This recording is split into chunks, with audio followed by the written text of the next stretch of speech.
क्या नाम आपका? नारा इनारा इनारा।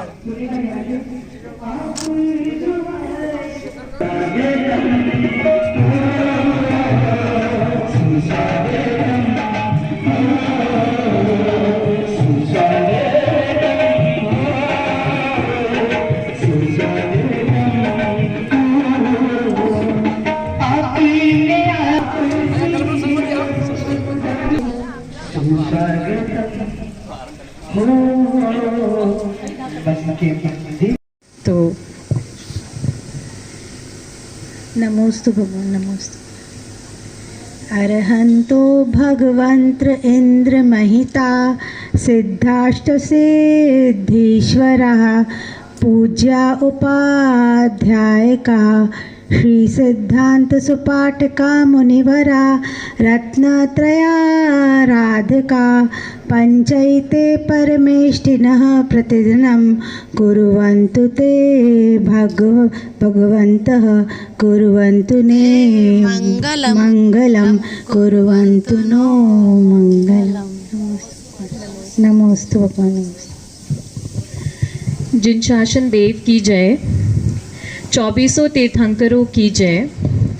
आचार्य शांति सागर जी महाराज, आचार्य विमल सागर जी महाराज की जय। समाधिस्थ आचार्य गुरुवर विद्यासागर जी महाराज की जय। गंधर आचार्य श्री विराट सागर जी महाराज की जय। राष्ट्रीय संत वात्सल्य मूर्ति आचार्य श्री विहर्ष सागर जी महाराज की जय। समस्त आचार्य संघ की जय और आप सभी को जय जिनेन्द्र। आज हम सभी के लिए बहुत हर्ष का क्षण है कि आचार्य विहर्ष सागर जी महाराज और उनका संघ का सानिध्य हमें प्राप्त हुआ है। मैं जब दिल्ली में कभी आचार्य श्री के चौके में जाया करती थी तो मन में एक प्रबल इच्छा थी कि आचार्य श्री को कभी यहाँ लेकर आएंगे और आज वो इच्छा साक्ष्य हुई है। आचार्य श्री के चरण जहाँ भी पड़ जाएं वह मिट्टी भी सोना बन जाती है। हम सब का ये पुण्य का प्रबल उदय है कि आज आचार्य श्री सत्संग के चरण हमारी RMPCL के कैंपस में पड़े हैं। आचार्य श्री के वात्सल्य के बारे में मैं क्या वाचन करूं, जिनकी मुस्कान इतनी मोहक है, उनका स्नेह अपने भक्तों के लिए कैसा होगा वो आप उनको देखकर ही समझ सकते हैं।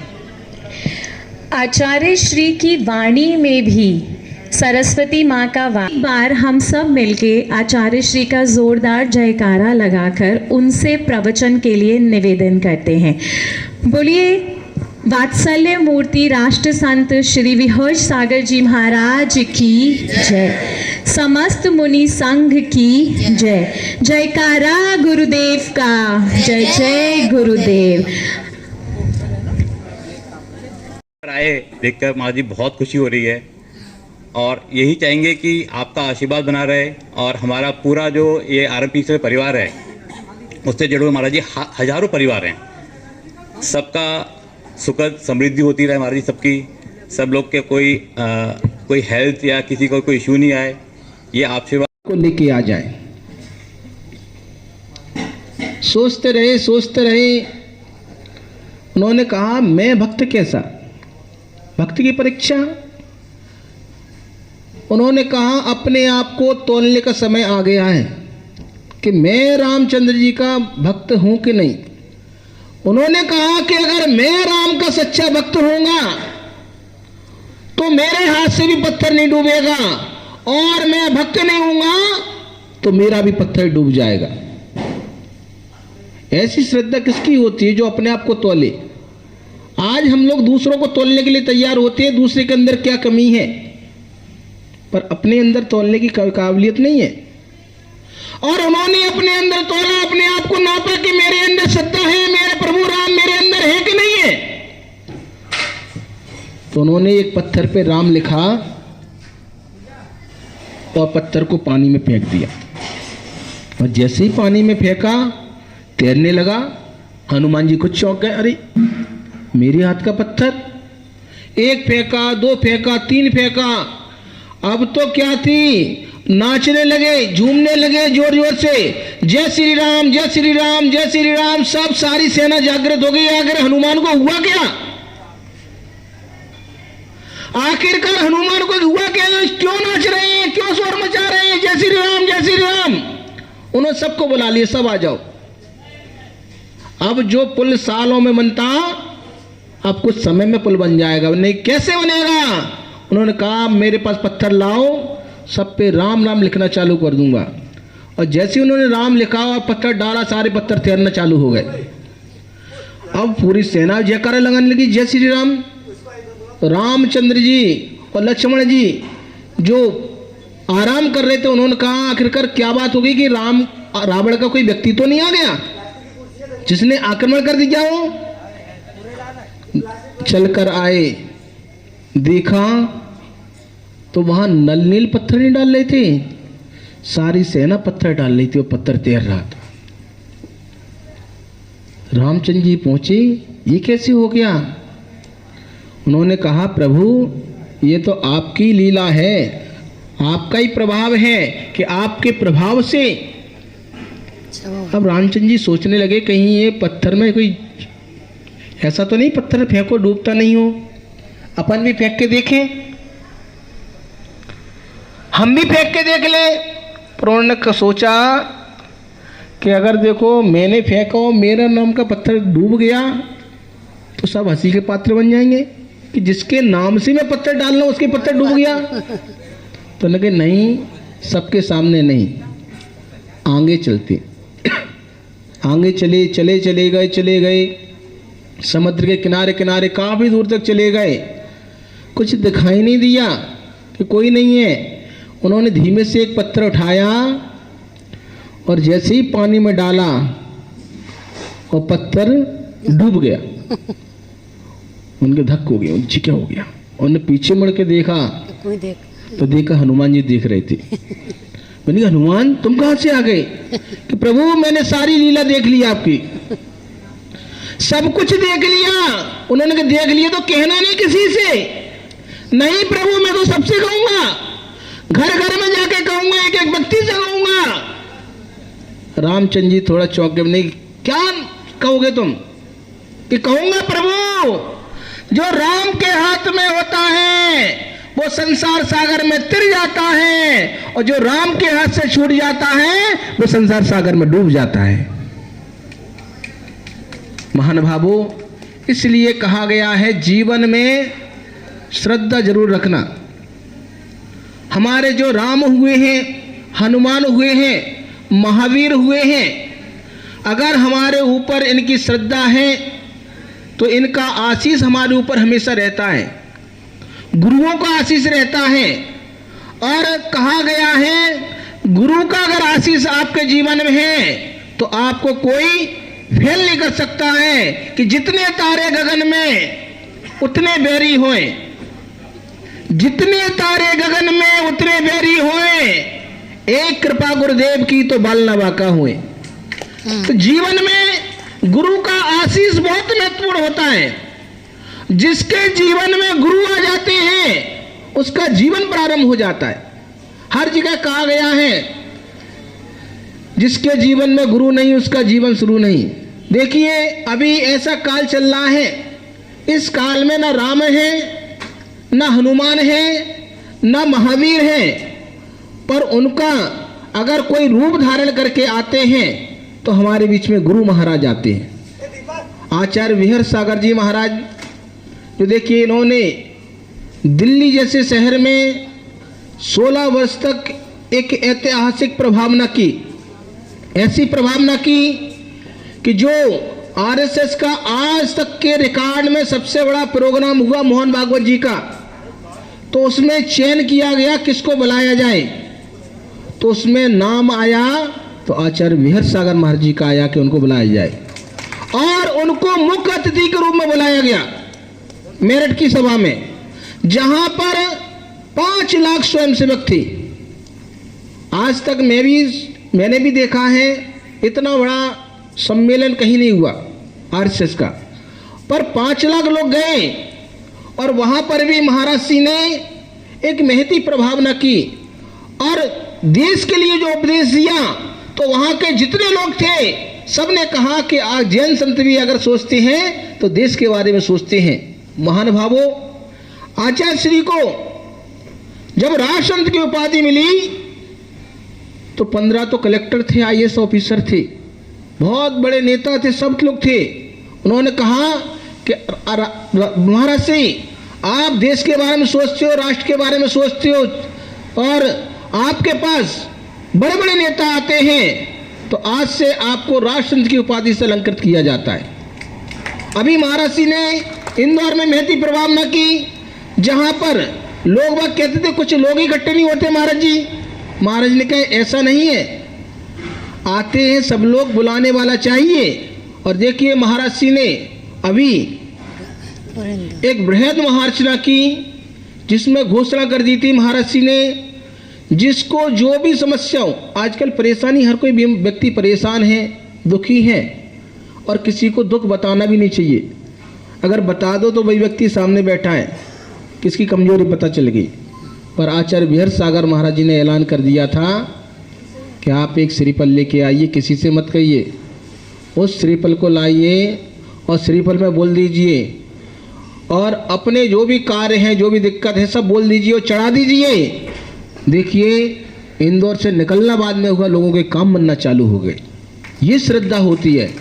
तो मैंने कहा श्रद्धा के भगवान, तो ऐसी श्रद्धा हम भी अगर भगवान के ऊपर रखते हैं तो जीवन में हमारे भी सारी दुख दर्द परेशानी सब चुटकियों में गायब हो जाती है, बाधा भी राधा बन के निकल जाती है। तो ऐसी श्रद्धा हमें भी रखना चाहिए। अभी जैसा आपको पता है, हमारे आज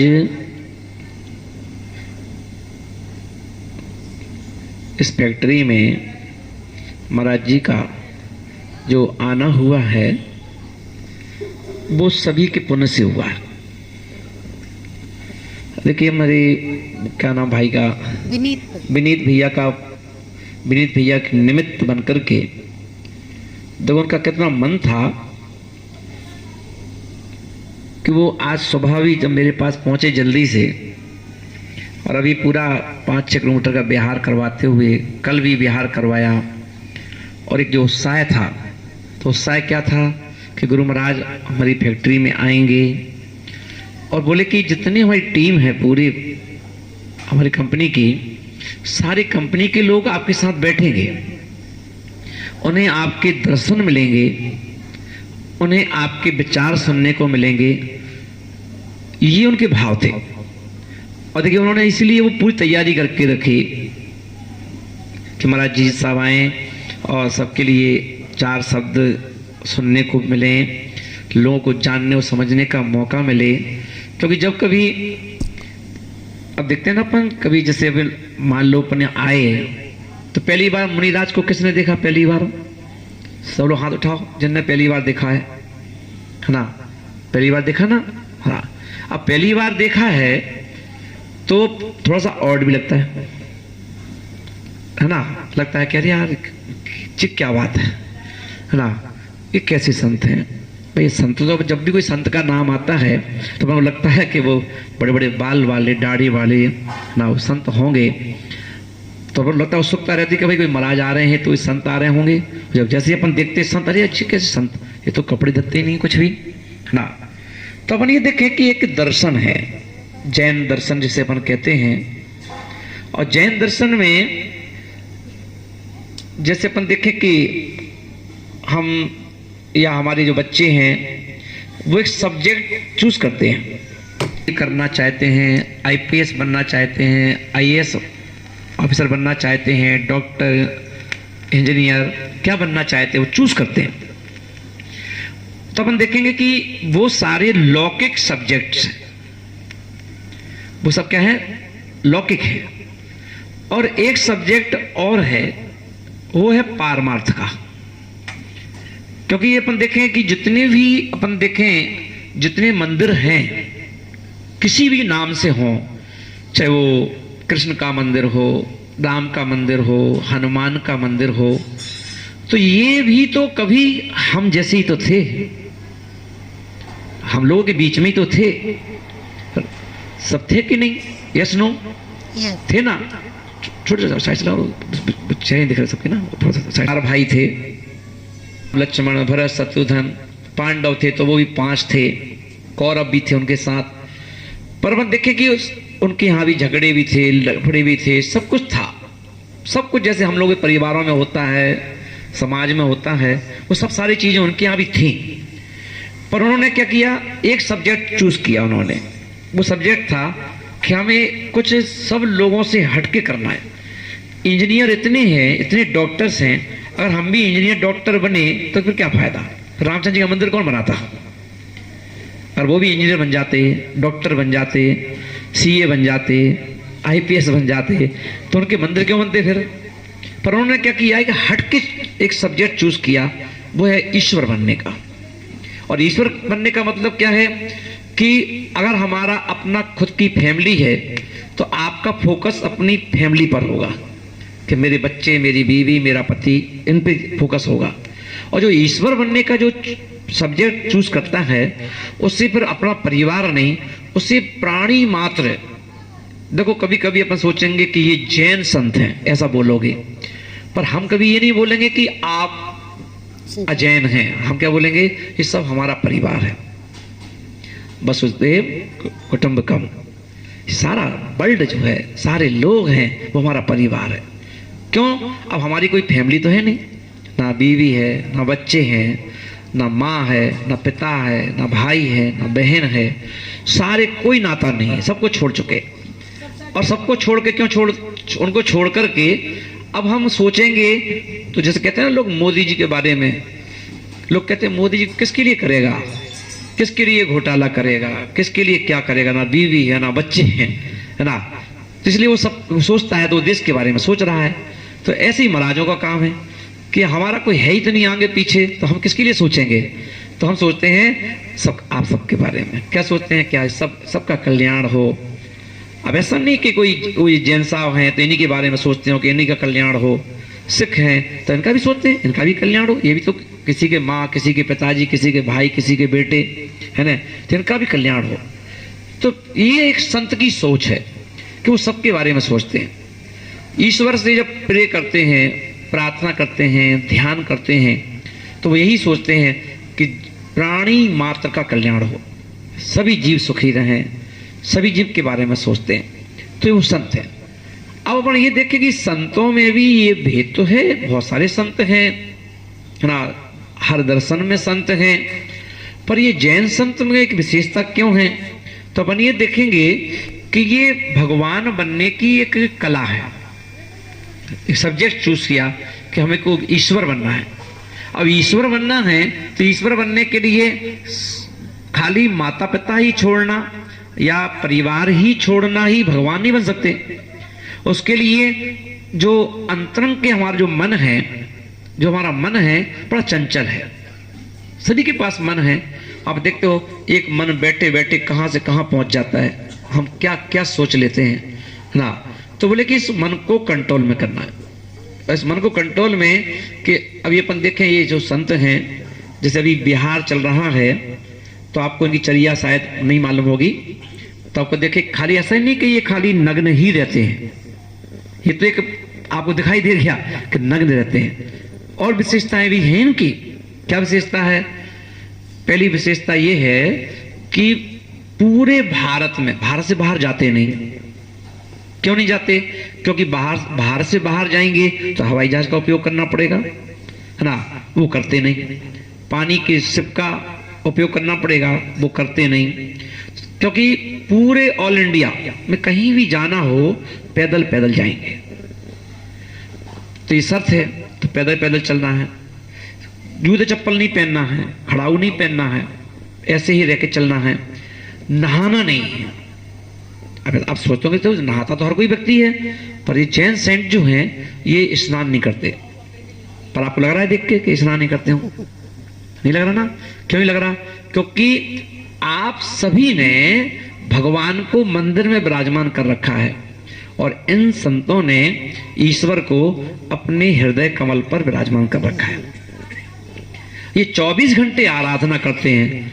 आप सब लोगों का एक टाइम फिक्स है कि चलो अभी नौकरी ड्यूटी पे जाना है तो पहले सजदा कर लो भगवान की, घर पे ही कर लो 5 मिनट 10 मिनट, या मंदिर रास्ते मिल गया तो वहां अपन ने धोख दे के आ गए। पर ये 24 घंटे आराधना करते हैं ईश्वर के, 24 घंटे। उनका काम ही क्या है? कोई काम ही नहीं है, कोई ऑफिस तो जाना नहीं, नौकरी तो करना नहीं, दुकान तो खोलना नहीं, है ना। तो बस अपने कमरे में बैठे, ना किसी से आशा है कि तुम मेरे पास आओ, ना ये आशा है कि तुम हमें नमस्कार करो, ना ये आशा है कि आप हमें कुछ दो, कुछ नहीं, आशा ही नहीं है ना। तो इसलिए क्या है, जहाँ जगह मिल गई वहाँ बैठे अपना ध्यान करो बस, और बस जाना है तो चलते रहो। ये तो पहली शर्त क्या है, स्नान नहीं करते। दूसरी शर्त क्या है, दूसरा पॉइंट है कि पूरे भारत में पैदल पैदल विहार करते हैं। तीसरा पॉइंट क्या है कि चप्पल जूते नहीं पहनते। और पॉइंट क्या है, अब बाल हैं, बाल बढ़ते तो हैं, मूंछ भी बढ़ती है, दाढ़ी भी बढ़ती है, तो इनको आप तो ब्यूटिशियन के पास जाकर के सेव करवा देते हैं, इनको कितना क्या करना है, कितना कम करना है, कितना बढ़ाना है ना। पर ये संत क्या करते हैं कि हर 4 महीने में एक बार जब इनके बाल बढ़ जाते हैं, दाढ़ी बढ़ जाती है ना, तो ये अपने हाथों की जो उंगलियां हैं इन्हीं से 20-20 बाल, 50-50 बाल पकड़ करके खींच करके सारे निकाल देते हैं, जैसे कहते हैं केस लॉन्च, हर 4 महीने में। अभी मैंने परसों ही किया है ना, केस लॉन्च किया है, तो बस पूरे हाथ से निकाल देते हैं, है ना। अब तकलीफ भी होती है, ब्लड भी आ जाता है, पर कोई बात नहीं, ईश्वर बनने के लिए इतना तो कुछ करना पड़ेगा। If you don't leave you can get nothing. कुछ पाना है, कुछ खोने पड़ेगा ही वो तो, है ना। तो ठीक है, मंजूर है ना। नहाना क्यों नहीं? बोले कि देखो, एक बूंद पानी में 36,450 जीव होते हैं, वैज्ञानिक ने सिद्ध कर दिया, है ना। तो एक बाल्टी में कितने होंगे? अब एक बाल्टी पानी से यदि हम नहाएंगे तो कितने जीवों का हनन होगा। तो हमारा पहला टारगेट है कि हमारे हाथों से किसी जीव की हिंसा ना हो। तो जीव की हिंसा ना हो, इसलिए नहाने का त्याग ना, सिर्फ पानी का कितना उपयोग करना है, जितना की शुद्धि के लिए, बस शुद्धि हो जाए, बस इतना पानी चाहिए, बाकी ज्यादा नहीं, है ना। बस अपने हाथ धो लो, पैर धो लो, मुंह धो लो, बस ये इतना पानी चाहिए बस। तो इतना पानी के लिए देखते ना, एक कमंडल है, इतने पानी में 24 घंटे का काम हो जाता है। और ये पानी काहे के लिए? पीने के लिए नहीं है ना। ये सिर्फ पानी इसलिए है कि कहीं मान लो लघु शंका जानी है तो शुद्धि करने के लिए, है ना। दीर्घ शंका जानी है तो उसकी शुद्धि के लिए, बस ये कमंडल इसलिए रखा गया, है ना। और अब बात आती है खाने पीने की। तो खाने पीने के लिए अपन देखेंगे 24 घंटे में मात्र एक टाइम खाना है, सिर्फ एक टाइम। वो भी अभी अपनी फैक्ट्री में ही खाएंगे अपन, देखेंगे आप लोग, है ना। वो भी इधर से देखना। तो खाएंगे कैसे? अब उसमें भी फाउंडेशन है, खड़े होके खाना है, बैठ के नहीं खाना है कि अपने कुर्सी पे बैठ जाएं, है ना, या जमीन पे बैठ जाएं, नहीं, खड़े होके खाओ। अब प्रश्न उठता है कि एक तो तुम नंगे हो, ऊपर से खड़े हो के खा हुए। बोले भैया बात यह है कि खड़े होके से क्यों खाएंगे?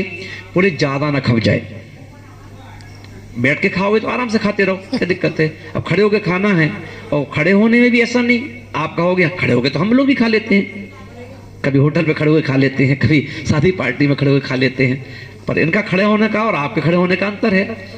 ये अपन जब खाते हैं खड़े होकर के तो अपन चलते फिरते खा लेते हैं, थोड़ा सा यहाँ खा लिया, थोड़ा सा यहाँ खा लिया, थोड़ा सा यहाँ खा लिया।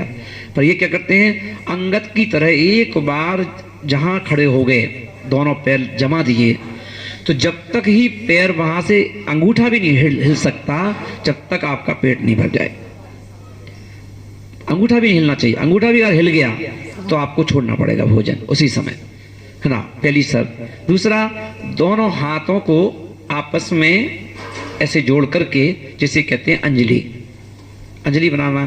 तो अंजलि बना करके, ना कोई थाली, ना कोई कटोरी, ना कोई चम्मच, ना कोई गिलास, कुछ नहीं, जो भी पानी पीना हो, दूध पीना हो, जूस पीना हो, रोटी खाना हो, खिचड़ी खाना हो, खीर खाना हो, सब कुछ एक ही बर्तन है, वो है ये अंजलि, है ना। मुंह से मांगना नहीं है, अपन चूज करके मांग लो, रसगुल्ला दे दो कि वो रोटी दे दो कि नमक दे दो कि शक्कर दे दो, मांगना कुछ नहीं है। मौन ले लो, मौन लेकर के खड़े हो जाओ बस। फिर देगा कौन? अपने हाथ से नहीं खाना है कि अपन रोटी ली, उसके पीस बना लिया और सब्जी लेके खा ली जो सब्जी अच्छी लग रही हो, कुछ नहीं। ये सब है ना साक्षी वगैरह लोग अभी आहार देंगे ना, वहां पे देखेंगे अपन लोग, तो ये इनके हाथ में सब्जी होगी। इन्होंने जो भी बनाया होगा अपनी मर्जी से, जैसे अपन गेस्ट आते हैं ना घर पे, तो गेस्ट की मर्जी से नहीं बनाते, आप अपनी मर्जी से बनाते हैं, और गेस्ट तो सिर्फ खाता है, तो वही गेस्ट है हम लोग। तो गेस्ट कहते हैं कि अब ये बनाएंगे, हम खड़े हो जाएंगे, ये इनकी मम्मी है, इनके ना विनीत है, इनके हाथ में की कटोरी होगी है ना। फिर ये अपने मन से एक रोटी नहीं देंगे पूरी, एक रोटी के 4 पीस बनाएंगे, फिर उसमें से पहला 1 पीस देंगे कि आप खाते जाओ। जैसे बच्चे रहते हैं ना, बच्चे अपन कहते हैं कि लो पहले इतना खा ले, तो उसे खा लिया तो फिर और दे दिया, दूसरा फिर और दे दिया। तो ऐसे ही बच्चे की तरह एक एक गिलास देंगे, फिर ऊपर से सब्जी दे देंगे, अपन खा लेंगे, फिर दूसरा दे देंगे गिलास, फिर तीसरा, चौथा, जितना खाना है चलो। तो खाना ऐसे है, ये देते जाएंगे, अपन लेते जाएंगे, और बस 15 मिनट 20 मिनट आधा घंटे जो भी आपको जितना खाना खाओ उसका छोड़ दो, है ना। अब उसके बीच में यदि कहीं किसी गिलास में कोई बाल आ गया, कोई मच्छर आ गया, कोई चींटी आ गई, तो नियम है कि वो भोजन छोड़ना पड़ेगा फिर आपको नेक्स्ट डे। पर अब ऐसा नहीं कि शाम को फिर ले लेंगे, दोपहर को ले लेंगे, नहीं। अब बोले कि गर्मी आती है तो पानी तो पी सकते होंगे, बिस्लरी की बोतल रख लो एक, रास्ते में पीते रहना। बोले नहीं, एक टाइम तो अभी वो भी इनके चौके में जो चौका लगेगा उसी में ही पानी पीना है, उसी में ही दूध पीना है, चाय कॉफी पीते नहीं, आलू प्याज लहसुन जो भी जमीन में निकलती हैं वो चीज़ खाते नहीं। अपने क्या करो ना, सात्विक भोजन, जो सब्जियां हैं, ग्रीनरी और अपने दाल रोटी, बस ये खाओ, और उसके बाद छोड़ दो। फिर सीधे 24 घंटे बाद, और जिस दिन व्रत करना है तो फिर वो 48 घंटे के बाद पानी पिएंगे। अभी मेरा चातुर्मास चल रहा था ना, तो प्रति 50 घंटे के बाद पानी पीते थे, हर 50 घंटे के बाद, 50 घंटे बाद पानी पी लिया, फिर 50 घंटे की छुट्टी, फिर 50 घंटे बाद फिर पानी लेते थे, है ना। तो ये व्रत हो गया। तो ये 30 फाउंडेशन है। सोना है, ठंडी है, तो ऐसा नहीं कि गद्दे कपड़े का जो धागे का जो कपड़ा है, कपड़े की कोई चीज यूज नहीं करते, ना ओढ़ने की, ना बिछाने की, कुछ नहीं, है ना। ये चटाई है ना, तखत है, लकड़ी का पाटा है, उस पाटे पे चटाई बिछा दो, उसी पे लेटना है, उसी पे बैठना है, इसी को ओढ़ना है, यही रजाई है, यही कंबल है, चाहे ठंडी हो कितनी भी हो, चाहे गर्मी हो। तो इतनी बाउंडेशन है ना। क्यों है? बोले कि इस भगवान बनना है। भाई सत्य तो है, कई कंपनी में जॉब करते हो तो कंपनी के अनुसार चलना पड़ता है ना। कर दिन करते अपन कंपनी में जॉब करते हैं अपन, तो कंपनी अपन को दुनिया को पैकेज दिखता है कि हमारा कितना पैकेज है, पर जो स्टूडेंट्स बेचारे जो जॉब करते हैं, मम्मी पापा को भी इतनी मालूम होती है कि इनकी कष्ट कितना है। पैसा तो दिखता है उनको कि हमारा बेटे का पैकेज इतना है, इतनी सैलरी है, पर उससे पूछो तो वो पूछता है कि पानी पीने के लिए भी छुट्टी नहीं मिलती है। कंपनी जब पैकेज देती है तो पहले के समय में क्या करते थे लोग कि पानी पीने के बहाने चले जाते थे कि वहाँ फ्रिज रखा है, वहाँ चले जाओ पानी पी लो। अब कंपनी ने देखा कि पानी पीने के बहाने भाग जाते हैं लोग बार बार, तो क्या करते थे, वहीं घंटी बजा दो, प्यून पानी लेके वहीं आ जाएगा, आप तो काम करो अपना। तो कंपनी देती है तो उतना लेती भी तो निकालती भी आपसे उतना, है ना। तो कठिन करती है। तो बोले कि देखो आसान नहीं है ना, कोई चीज आसान है क्या? तो जब आपको पैसा कमाना आसान नहीं है तो हमें भगवान बनना आसान कैसे हो जाएगा? तो ये इतना वर्क करना जरूरी है, और सारी जिंदगी जो है वो इस प्रकार से निकालना है ना। तो इसलिए ये सब्जेक्ट चूज किया अपन ने, वो क्या का है, भगवान बनने का, ईश्वर बनने का। एक दिन रामचंद्र जी थे हम लोग के बीच में, तो अब वो राम बन गए, हनुमान जी तो हनुमान बन गए, आज भगवान बन गए, है ना। आप अपन देखे एक दिन हम लोग भी ऐसे बन जाएंगे ना। ये हमने सब्जेक्ट चूज किया है, दिया नहीं थी किसी ने, चूज किया है। अब मानो बाप, और अपन देखें अब जब इतनी साधना करते हैं तो क्या चाहते हैं, हमारा देश हमेशा सिरमौर रहे, खूब ऊंचाइयों पर जाए, खूब तरक्की करे, खूब विकास करे, है ना। और अब देश जाएगा ऊपर। अब जो व्यवस्था बना रहा है संतों की, आज यहाँ की व्यवस्था, आज की व्यवस्था किसने बना दी? विनीत जी ने बना दी। अब विनीत जी रोज तो नहीं बनाएंगे, अब विनीत जी यहाँ बना दी, अब यहाँ छोड़ेंगे तो अगले पड़ाव पर और कोई मिलेगा, दूसरे विनीत मिलेंगे, फिर वो व्यवस्था बनाएंगे, तीसरे पड़ाव पर तीसरी व्यवस्था बनाएंगे। तो अपना कुछ नहीं, क्योंकि ईश्वर ने कहा कि जब तुमने ईश्वर बननी है तो चिंता मत करो, हमने तुम्हारे लिए बहुत सारे बंदे छोड़ रखे हैं, वो तुम्हारी व्यवस्था बनाते जाएंगे, है ना। तो अपन सेल्फ डिपेंड जब बन जाओगे कि मैं खुद कमा सकता हूँ, मैं खुद खा सकता हूँ, तो मम्मी पापा भी छोड़ देते हैं आपको फिर ही, ठीक है जब खा ही सकते हो तो खा लो, कहते हैं ना। न्यारे न्यारे कब करते हैं? जब छोटा बच्चा होता है तो माँ अपने हाथ से खिलाती है, नहलाती है, खिलाती है, कपड़े भी पहना देती है, कंघी भी कर देती है, तेल पानी भी लगा देती है, लंच बॉक्स भी तैयार कर देती है। अब वही बच्चा जब बड़ा हो जाता है 20 साल का, तो कोई माँ ना हाथ ही नहीं पकड़ती क्या फिर है ना, अपने हाथ से खिलाती है ना अपने हाथ से नहलाती है, ना अपने हाथ से कंघी करती है, ना अपनी। अब तुम समझदार हो गए हो, अब अपने हाथ से कर लो। और कोई बेटा बड़ा 20 साल का कह भी दे कि मम्मी कंघी लगा दो, तो मम्मी डांट देगी, अब इतना बड़ा हो गया है ना, हम करेंगे तेरा काम, है ना। तो बड़े हो गए ना अपन। तो वो साधु संत कभी बड़े नहीं होते, तो इसलिए जब वो बड़े नहीं होते हैं तो उनके लिए उनका काम सब लोग करते हैं, वो करते ही नहीं अपने हाथ से, वो अपने हाथ से रोटी नहीं खाते, अपने हाथ से कुछ नहीं करते, जैसे हम ही देना है ना। तो सारा काम तो ईश्वर भी यही कहता है कि देखो तुम जब सेल्फ डिपेंड हो जाओगे तो तुम्हें अपने हाथ से काम करना है, और यदि तुम हमारे भरोसे रहो तो फिर हम करेंगे ना। तो इसलिए अपन ने क्या किया, संसार में जितने लोग हैं जिन्होंने कहा कि ईश्वर को चैलेंज किया कि हम कर सकते हैं, तो ईश्वर ने कहा तथास्तु। और जिनने कहा कि हम तो आपके ही भरोसे हैं, हमें कहीं नहीं रहना, हम तो आपके भरोसे ही रहेंगे, तो ईश्वर कहता है कोई बात नहीं, मैं हूं ना, चिंता मत करो। एक भजन है ना अपन ना कि मैं हूं ना, क्यों चिंता करता है। तो इन साधु संतों की सारी व्यवस्था होती है, खाने की, पीने की, रहने की सारी व्यवस्था हो जाती है ना। अब देखो शिखर जी जाना था, मन था कि शिखर जी जाना है, तो प्रकट हो गई कल्पना, है ना। सुनील कुमार जी बोले महाराज जी शिखर जी जाना है, मैंने कहा हाँ, वहाँ की यात्रा करनी है, जैनों का तीर्थ है, तो बोले ठीक है हम ले चलेंगे। और ये जो गाड़ी वगैरह है ये हम लोगों की नहीं है, जो गाड़ियाँ चल रही है ना, जो गाड़ी ये मेरी नहीं है ना, हम लोग कोई उस पर कोई हम लोग का अधिकार नहीं है, संगपति हैं। अब इन्होंने देखा क्या क्या चीज जरूरत पड़ेगी, ले जा रहे अपने साथ, है ना। क्यों? ईश्वर के साथ है ना, अपन ईश्वर बनना है तो ये सब व्यवस्था बनाएंगे। तो ये नियम है ऐसा कि आप अपने हाथ में अधिकार ले लोगे तो सारे लोग अपने अधिकार बाहर पीछे खींच लेते हैं, और जब आप माता पिता के भरोसे रहते हो तो माता पिता की जिम्मेदारी रहती है पूरी, और जब अपने हाथ में ले लेते हो तो माता पिता पीछे हट जाते हैं, बैक हो जाते हैं ना। तो हम लोगों की जिम्मेदारी ईश्वर बनने की है, तो ईश्वर के हाथ में वो ही अपने आप बंदे भेज देते हैं। तो महानुभाव यही धर्म है ना। तो धर्म है तो यहाँ पर कष्ट भी है, परेशानी भी है, पर वो क्या है, हंसते हंसते सहन करना है। भैया भाई बोले थे ना, आपके चेहरे पे हमने देखा, सबको आप हंसते मुस्कुराते आशीर्वाद देते हो, सबको जोड़ते हो, तो अब कोई टेंशन ही नहीं है, तो हंसेंगे नहीं तो क्या करेंगे ना। जहाँ टेंशन हो व्यक्ति हंसना भूल जाता है, मुस्कुराना भूल जाता है।